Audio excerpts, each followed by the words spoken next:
Using the latest PHP version for your WordPress website improves performance and website speed. However, sometimes your web hosting company may use an older PHP version.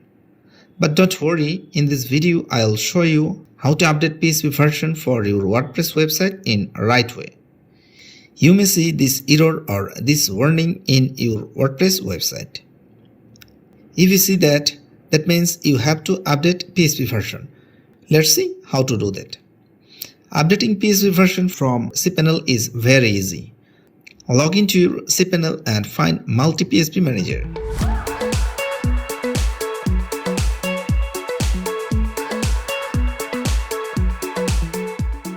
Then you will see the current version of PHP.